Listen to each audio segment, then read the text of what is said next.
le contenu de la table ronde est de discuter justement des enjeux dans l'immobilier par rapport à l'inflation, par rapport à toutes les mesures qui sont mises en place en France, et parce que je suis président Air France et Air Europe, d'essayer d'apporter un peu un point de vue peut-être un petit peu différent, un petit plus, justement par rapport à ce qui peut être fait non seulement en Europe mais aussi aux États-Unis. Déjà, premièrement, ce qu'il faut comprendre, c'est que ce qui se passe en France aujourd'hui n'est pas unique. D'accord. Donc il était une fois, c'était beaucoup plus isolé, mais aujourd'hui les pays européens sont tous groupés. On a fait un sondage justement récemment de tous nos partenaires européens, parce qu'on est présent dans 17 pays, pour voir comment se passait un peu le marché dans chacun de leurs pays. Et ce qu'on constate, c'est que ce qui se passe en France, c'est la même chose partout. C'est identique.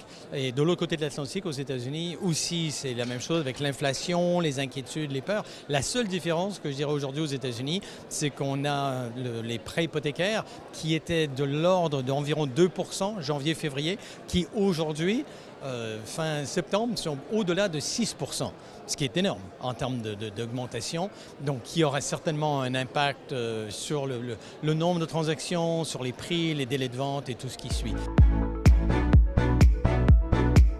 Je crois qu'on va avoir une continuation de ce qui s'est passé en 2022. Les choses vont peut-être se durcir, mais ce qu'il faut bien comprendre, c'est qu'en France, on a 1 200 000 transactions à peu près. Imaginons pour un instant que le marché baisse de 20%. Ce qui est 20%, c'est énorme, c'est incroyable, 20%.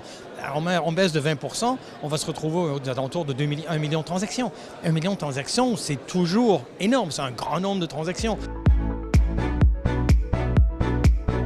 On entend souvent parler de l'ubérisation de la profession et la technologie et tout le reste, ce qui est vraiment, ce qui n'a pas de lieu d'être et ce qui est pour moi un peu débile, parce qu'on n'achète pas une maison ou un appartement comme on achète des chaussures sur Amazon. Il y a une complexification qui se fait dans le marché immobilier. Donc le client a accès à énormément d'informations sur Internet et tout ce que vous voulez, les réseaux sociaux et ce qui suit, ce qui est très bien, mais c'est justement là le problème, c'est qu'il y a tellement d'informations que vous allez lire 3 blogs, 5 articles et écouter 2 vidéos et vous allez avoir 42 avis différents. Donc oui, j'ai plein d'infos et là je dis ok, là je fais quoi avec ça? Il y en a un qui dit qu'il faut vendre, l'autre qui dit qu'il ne faut pas vendre, un qui dit qu'il faut acheter, l'autre qui dit qu'il ne faut pas acheter, il faut attendre. Bon, bref, on fait quoi?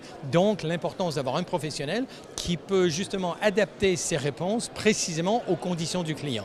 Donc ça, c'est important de comprendre que le professionnel immobilier est plus important aujourd'hui qu'il l'a jamais été à cause de cette complexification, à cause du climat tellement anxiogène dans lequel on vit. Donc il faut en prendre avantage justement et aller rassurer nos clients pour faire l'affaire.